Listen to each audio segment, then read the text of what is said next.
بسم اللہ الرحمن الرحیم۔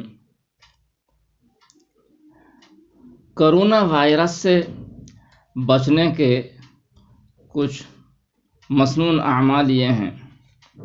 نمبر 1، صبح کو 100 مرتبہ اور شام کو بھی 100 مرتبہ کلمہ طیب پڑھنا، یہاں تک کہ دوسروں کو کلمہ پڑھانا اور کلمہ کی دعوت دینا بھی چاہیے۔ مکمل کلمہ طیبہ پڑھے، لا الہ الا اللہ محمد الرسول اللہ صلی اللہ علیہ وسلم۔ یہ کلمہ کا جز نہیں ہے، مگر محمد الرسول اللہ کلمہ کا جز ہے۔ مندرجہ ذیل کتب حدیث میں کلمہ طیب کے دونوں حصوں کے الفاظ موجود ہیں۔ بیہقی، کنز العمال، مستدرک حاکم، طبرانی، البدایہ والنہایہ۔ کتب فقہ میں شامی کے اندر علامہ شامی نے بھی لکھا ہے کہ لا الہ الا اللہ کے بعد محمد الرسول اللہ بھی کلمہ کا جز ہے، لہذا تلقین کے وقت مکمل کلمہ کی تلقین کرنی چاہیے۔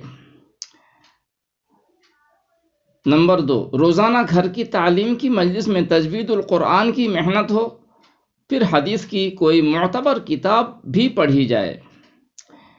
تعلیم القرآن و سنہ کی مجلس کو حدیث میں جنت کا باغ کہا گیا ہے۔ سورہ نور کی اس آیت کی تفسیر ملاحظہ فرمائیں، فی بیوت اذن اللہ ان ترفع الی آخر الآیہ۔ تفسیر ابن کثیر اور تفسیر مظہری ملاحظہ فرمائیں۔ مسجد کو بھی جنت کا باغ کہا گیا ہے، لہذا مسجد کی تعلیم بھی ضروری ہے، جس میں قراءۃ القرآن اور سنتوں کی تعلیم و تربیت ہو۔ مساجد کی فضیلتیں مشکوٰۃ شریف میں ملاحظہ فرمائیں، باب المساجد و مواضع الصلاۃ کے اندر، مشکوٰۃ جلد اول، صفحہ نمبر 69 سے 72 تک۔ نمبر 3، تفسیر الدر المنثور میں یہ عمل ہے کہ صبح کو 10 مرتبہ آیت الکرسی اور 10 مرتبہ سورہ اخلاص پڑھی جائے، اسی طرح رات کو بھی۔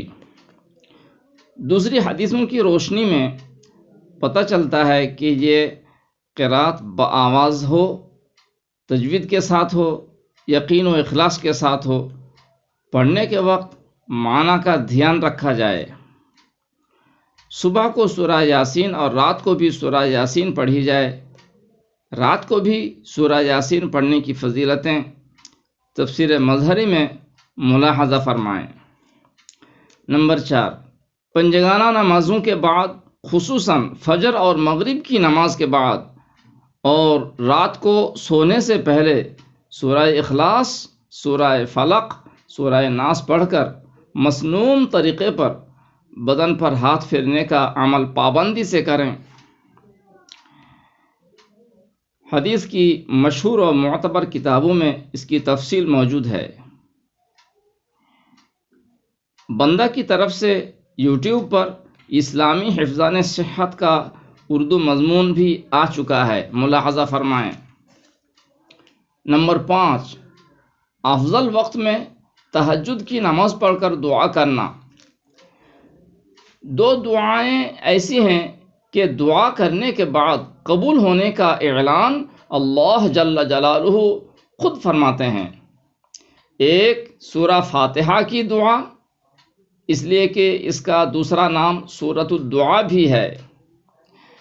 سورہ فاتحہ کی دعا کے بعد اللہ جل جلالہ کی طرف سے اعلان ہوتا ہے، وَلِعَبْدِ مَا سَأَلَ، بندے نے جو مانگا اسے مل گیا۔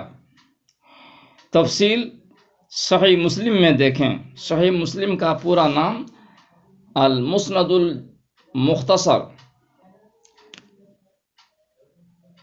من السنن بنقل العدل عن العدل عن رسول اللہ صلی اللہ علیہ وسلم۔ دوسری دعا خواتم البقرہ کی دعا، جو یہاں سے شروع ہوتی ہے، ربنا لا تؤاخذنا ان نسینا او اخطأنا۔ سورہ بقرہ کی اس دعا کے بعد اللہ جل جلالہ کی طرف سے اعلان ہوتا ہے قد استجیب لک، بندہ تیری یہ دعا قبول ہو گئی، تیری یہ دعا قبول ہو چکی۔ تفسیر ابن کثیر تفسیر مظہری میں اس کی تفسیر ملاحظہ فرمائیں۔ نمبر 6، روزانہ کسی وقت بھی 100 مرتبہ سورہ اخلاص پڑھیں۔ وضو کی حالت میں شروع میں 1 مرتبہ سورہ فاتحہ پڑھی جائے۔ یہ حدیث الدر المنثور فی التفسیر بالمأثور میں موجود ہے۔ نمبر 7، اسلامی نظافت و طہارت کا خوب اہتمام ہو، یعنی نجاست خفیفہ، نجاست غلیظہ، حدث اصغر، حدث اکبر یعنی جنابت، وضو، غسل، پانی کی قسمیں، کھانے پینے کے آداب، لباس و رہائش گاہوں کی نظافت وغیرہ سے متعلق احکامات کی تعلیم ضروری ہے۔ وما علینا الا البلاغ المبین۔